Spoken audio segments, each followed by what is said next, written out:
Hello, Bill. Hello, Sandy.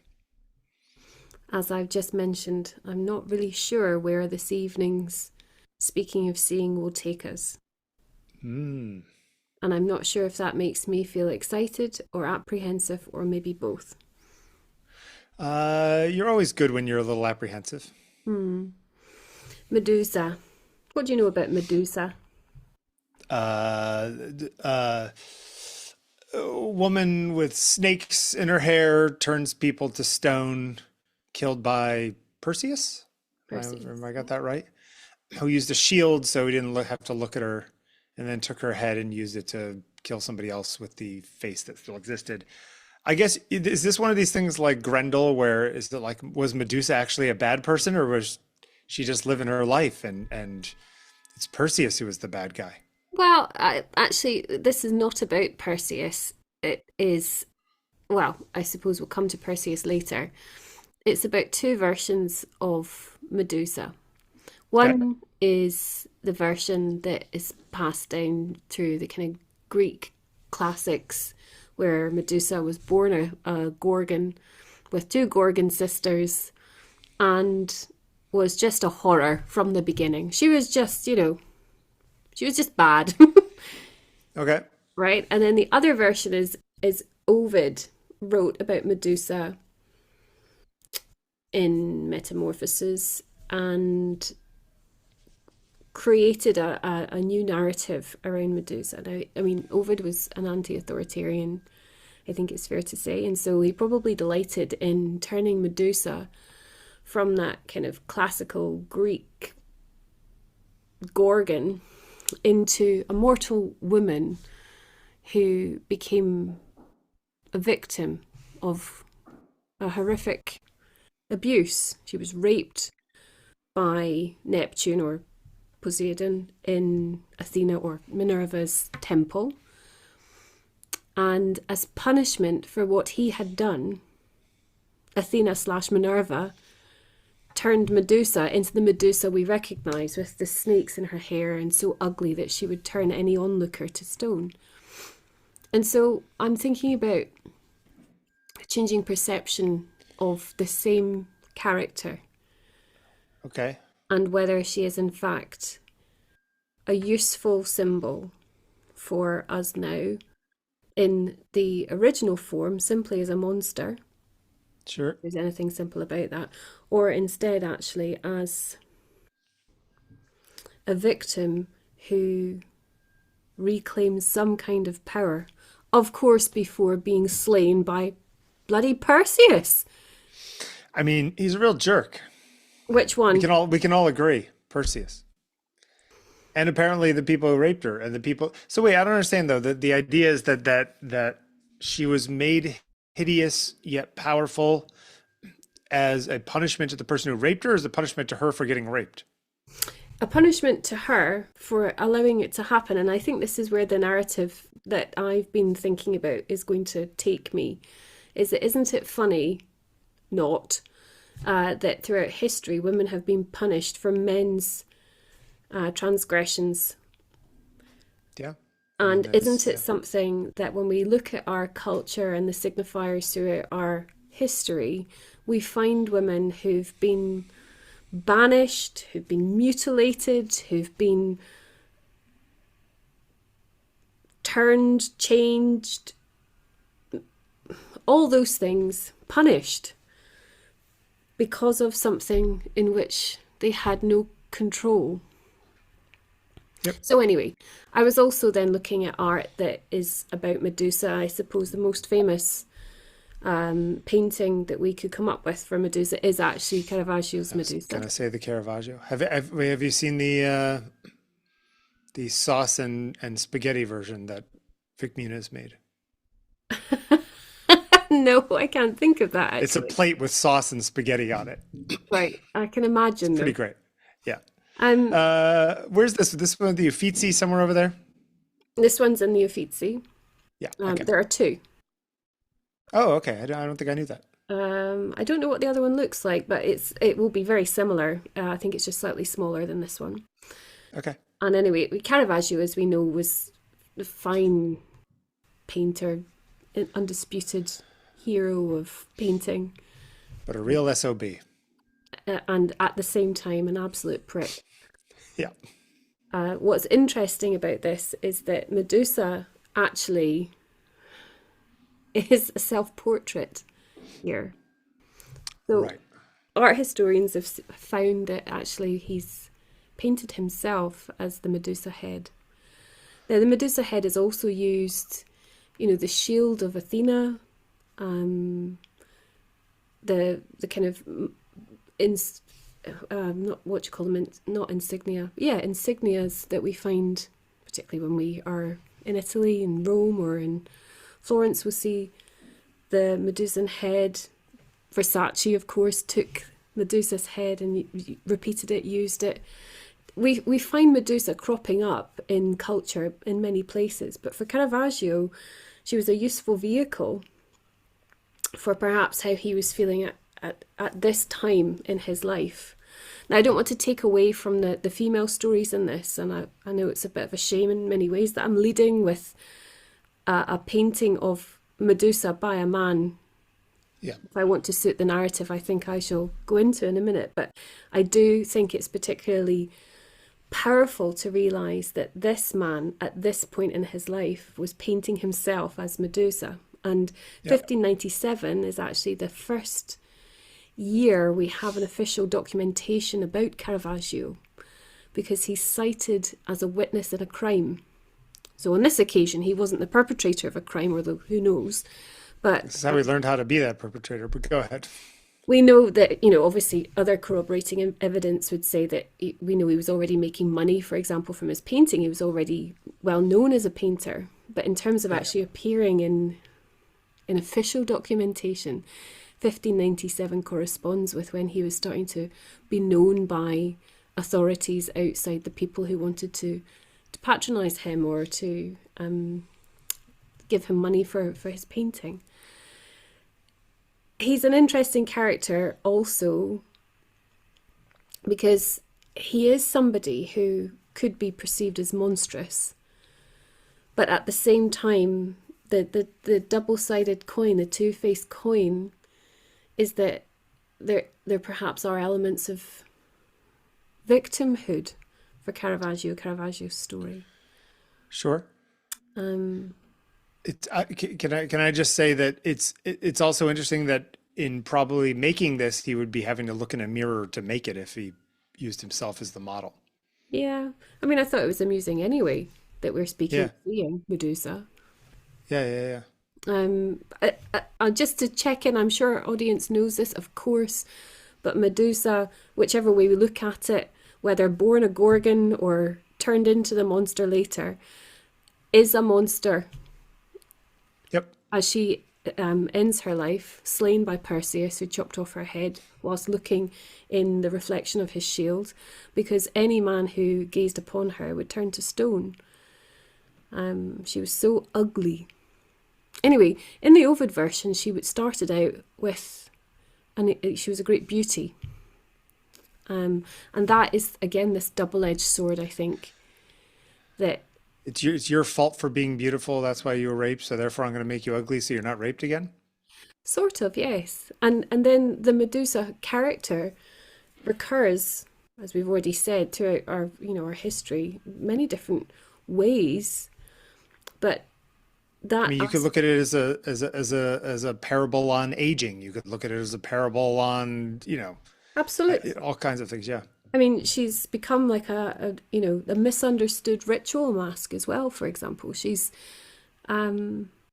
really actually a fascinating character. And yet mostly what we think of when we think of Medusa really is that moment at which Perseus slays her. And then it becomes Perseus's story. And again, it then becomes a story that's about a man who's a hero. And there's all kinds of themes and tropes that tie in with certainly the Ovid version of this.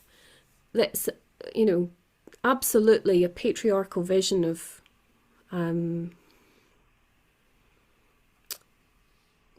womanhood, femininity, beauty, Sure. shame. Well, it was ancient Greece and 1597. So I'm not excusing it. I'm just saying that, like, yes, definitely of that time. Well, I mean, Ovid was writing in 8 Yeah. AD, or would that be right? Yeah, yeah. That's what I'm saying. Like ancient Greece or, you know, early Renaissance. Uh, isn't it interesting though how beautiful this painting is, except for the blood, very poorly done blood, but everything else is like meticulous and perfect. Have you It's like seen really? many slain heads? Oh, many. You know, I let me count the ways of the slain heads I've seen in my For life. sure. Um, it is beautifully painted, but of course it would be. I mean, we would say that for Caravaggio, 1597, although as we've already established, he was making money from his art already. He was in Rome. Um, he was friends already with his little following of other artists. So, he wasn't a stranger to painting, is my point Sure. at this point, but he's not yet come into that full flourish that we might then think of as his Golden period. golden, yeah, the real golden period. Mm. Now, I've also put this in here, and Mm. often this painting is credited to Caravaggio, but of course it's by Artemisia Gentileschi. And I would be at great pains to make sure that people know that this painting is painted by a woman. Yes. And Judith slaying, or the other title would be Judith beheading Holofernes, is from the fable about Judith. Again, a beautiful widow, beautiful, let's remember, Yeah. entering the tent of the Assyrian general Holofernes under the guise of seduction, and then murdering him with her maidservant assisting. I mean, Then, who could blame Perseus now? I mean, this is what can happen if you're not careful. well, throughout art history and generally history, we can say that women are always a cautionary tale. It's like, Sure. watch out, there's a woman. Hmm. Let's be careful, a woman's coming. Here she is coming to chop your head off. Here she is coming to turn you to stone. To seduce you, to She is take all your definitely going stuff. to seduce you. I mean, these tales of like feminine or female rage exist throughout, certainly art history is what we're talking about. But this painting, I think, is one that utterly encapsulates, if not female rage, certainly the violence that is capable, or a woman is capable of, rather, when presented with a life-changing danger. And again, Yep. much like the Ovid version, where poor old Medusa is turned into a monster, um, I wonder if not for Artemisia, we might believe that Judith is in some way a monster. Do we see that Holofernes is actually the monster? He's intending on destroying, decimating her home city, which is why she's doing this. Um, he's going Yeah. to send his army in to go and crush and pillage and rape. Or does this just show sort of the moral gray area of everything, right? Should people be going and kill people? Well, if I'm protecting my town, it's okay. But why was he going to rape and pillage that town? Well, maybe that town had attacked his mother's town 40 years ago or whatever, right? Like I don't know the myth, but you know what I'm But saying? don't we see Like, that this is the story of vengeance meted sure, out actually mostly against women by men? It's not that there would only be women in her city, but sure. it's that an army is mobilized by a male general with male leaders using male Sure. soldiers to suppress and to maim and to destroy. They would probably see it as to take that town so that their places, their children and their mothers and their whatever it is are more powerful. Well, I mean, anyway, female vengeance actually is a very useful tool for artists. And the notion of it is very Oh, powerful. sure. Yeah. I mean, we could think about even she does appear in art a lot as well. We've got classic Eve, of course. I mean, eating that fruit. Uh, you've got Judith. You've got Medusa.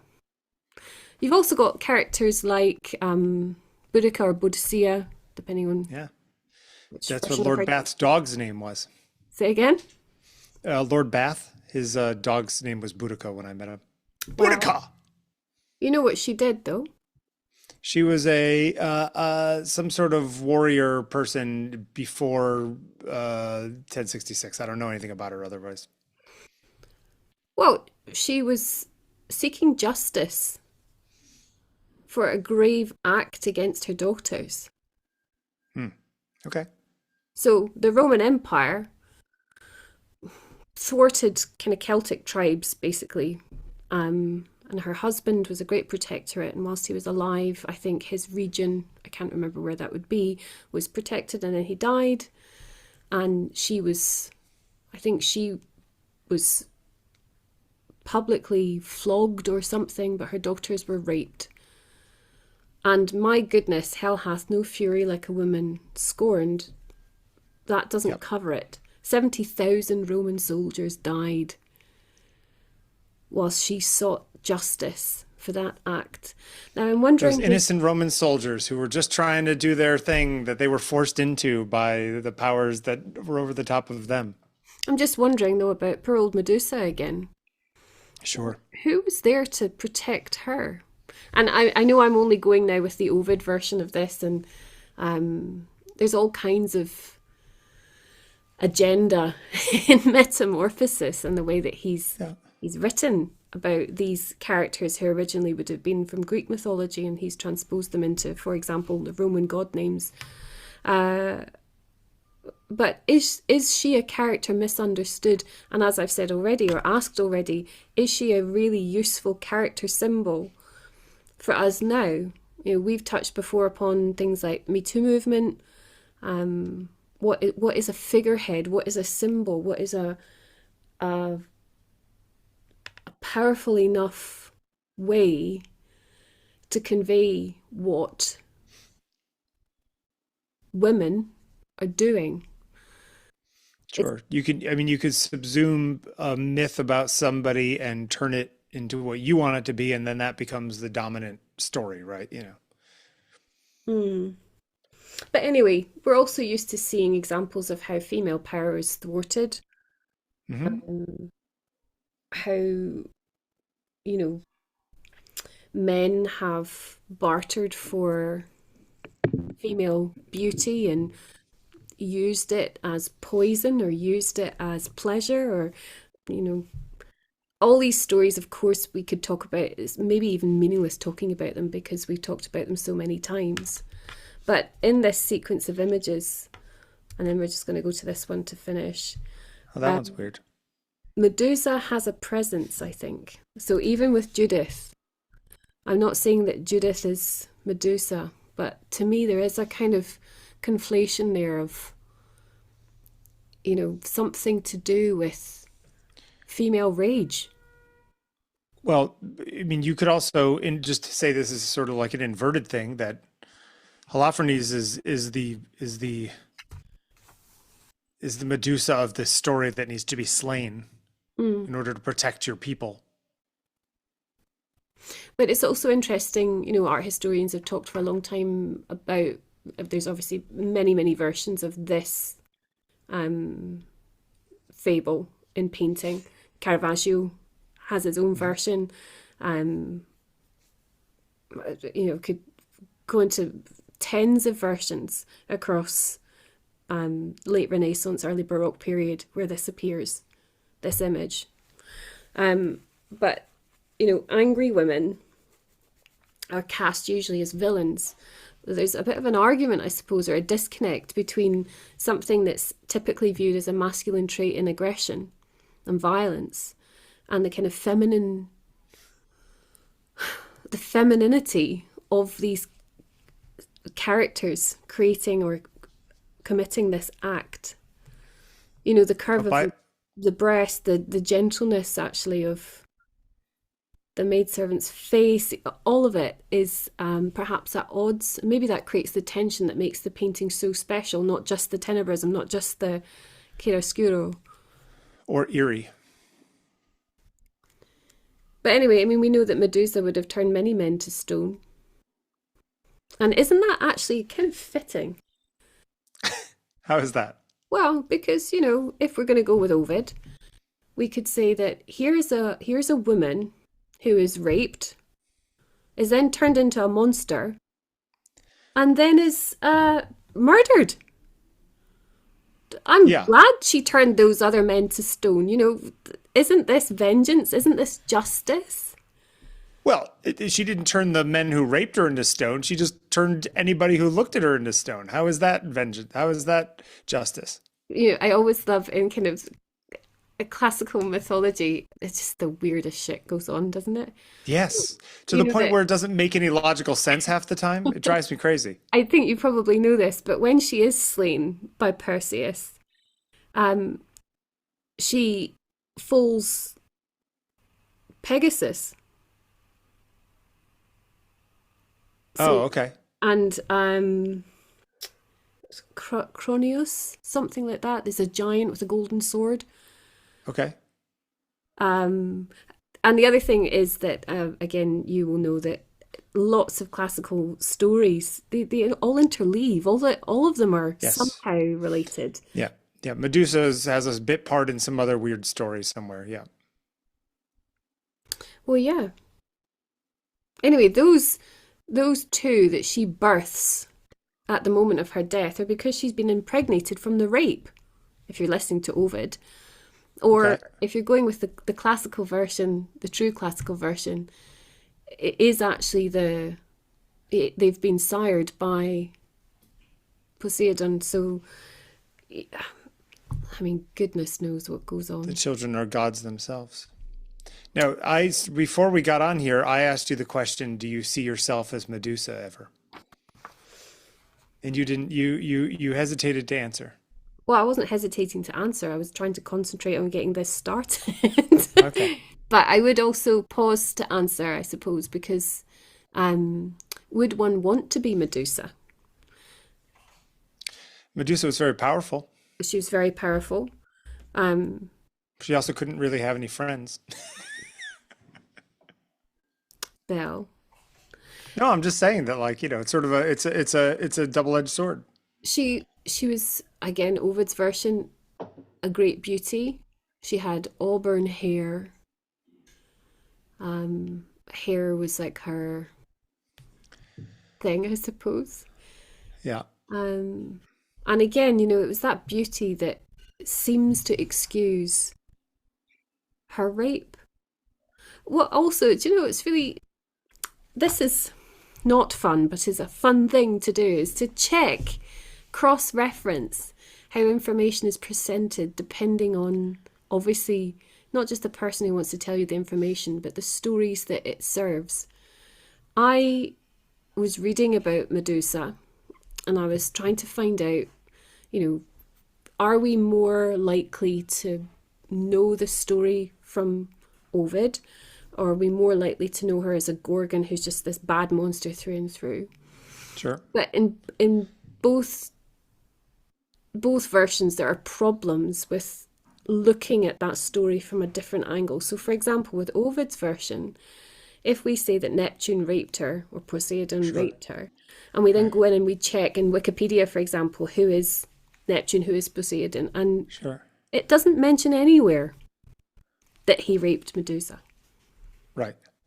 Well, also you're also equating men with gods in these stories. I mean, yes, they are male gods, but like they are supposed to be something more than just men, right? No, but even in our accounting for these stories now, That part of it's dismissed. that part isn't relevant to knowing about It that doesn't make the god. Wikipedia because he's done so many other things. He's so important. Now, it doesn't Yeah. this translate into modern culture? Absolutely. These Well, sure. important men, they've done so many wonderful things. Let's list their accolades. Let's list their talents. Let's make sure we know all about their roster of achievements. But my goodness, have they done something terrible? Let's Yeah. not mention it, especially if that terrible act was committed to a woman or towards a woman. I find it so amazing, really, that our stories don't change over time. They are the same stories. Yep. And Anyway, you will be still see what forever. worry. Medusa. It's copper wire chainmail. Oh, okay. See, I thought that it was from here. It looks like fabric, like wool. That's interesting. Um, I really Would you like wear that? Would you wear that gown? Oh, it's a sculpture. I know, but if you could wear it as a gown, would you wear that? Obviously, on my nights out in Bournemouth, of course. Yeah. Um, Go ahead. Susie McMurray, in an interview she gave, I can't remember what magazine it was talking about the story of Medusa and how she really felt that she wanted to re-examine what she knew.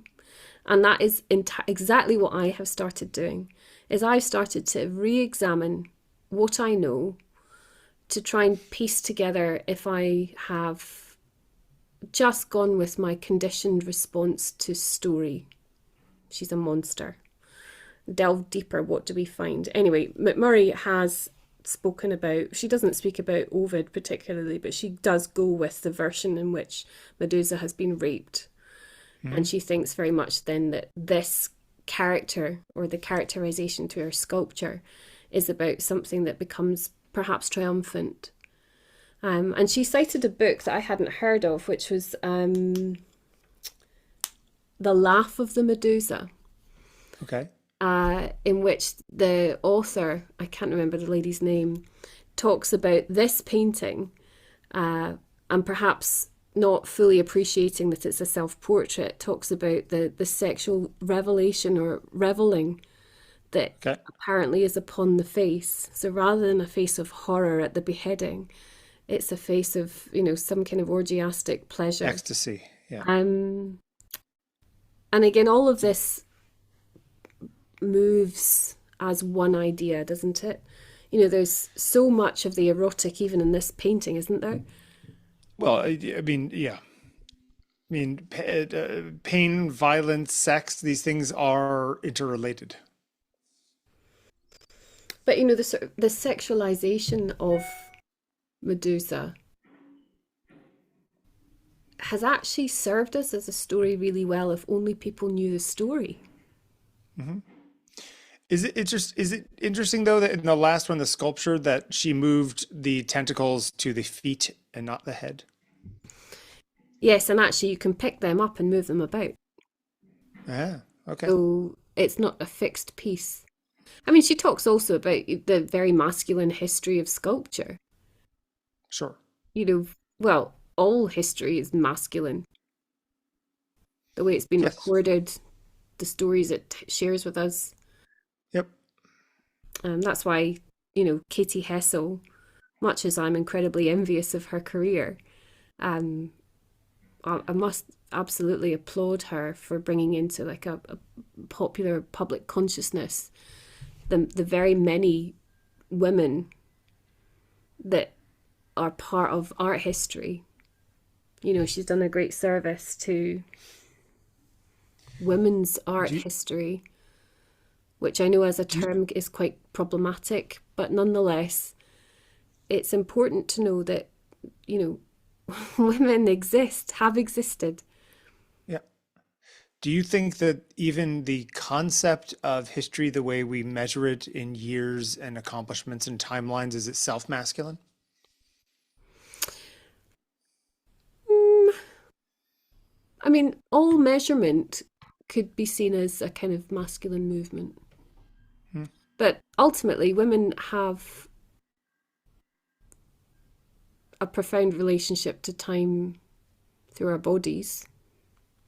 Now, we share the measurement of time through, this general sense of aging, of course, as all living things do. But obviously, But also with the moon. our our lunar Yeah. alignments, our menstruation, our cycles, we are clocks, aren't we? But we just have also maybe a different appreciation of what time is, I suppose. I don't know. I'm not speaking for all women. I'm trying to piece this together myself. Please, nobody, if anyone is actually listening to us, ever think that what I say is applicable to anyone but me. I'm only musing on these things. I'm trying not to be categoric. I see that. Anyway, Medusa. Now She I'm going to go read badass or not? Wikipedia entries. Say again. I'm going to go read a Wikipedia entry on Medusa now. If you find something out for me, I would love to know this. When you're reading about the male characters that are connected to her story, which would obviously then spiral out into all other Greek myths and legends, Mm. but mainly if we're going for the Greek, Poseidon, Athena, Perseus, Andromeda's in there because Andromeda was rescued by Perseus because he held up Medusa's head Right. to save her. Um, This is a conversation you really should be having with my wife. She's the one obsessed with Greek and Roman mythology. She but knows all this stuff. I do just want to try and extract something from you. Sure. Is Medusa a story for our time? I mean, I think the reason why we still talk about Greek myth is that they are perennial. Well, it's like Shakespeare, isn't it? Yeah. I But think, specifically our time, what happens now? oh, yeah, but you mean it's, there's always the question of, is the time we living in, is it a repeat of something else? Is it unique? Is it an echo of the past? Is this as bad as it's ever been? Is this as good as it's ever been? There's all these sort of questions we ask ourselves. I as I get older, I just keep thinking about what am I, like, Canadian? I keep thinking about um That would just be no bad thing, can I just say? no, of course not. Mm. Um I keep thinking about my years on this planet and the chunk of human history they will overlap, and whether anyone is luckier or unlucky for having been born in a particular time in a particular place and seen particular things. And it's always sort of chaos underneath to some extent. Mm. We all think that we're living in unprecedented times, but because history is unprecedented, that's the whole point, and yet there are echoes of the past all the time. And whether we learn those lessons or don't learn those lessons or need to be reminded of those lessons by making the same mistakes again, like all of that. I don't know. Are women the ultimate cautionary tale?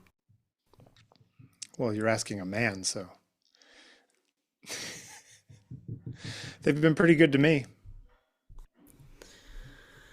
Let's hope that continues. Mm-hmm. Otherwise, I shall cast a spell. I knew you were a witch. Oh!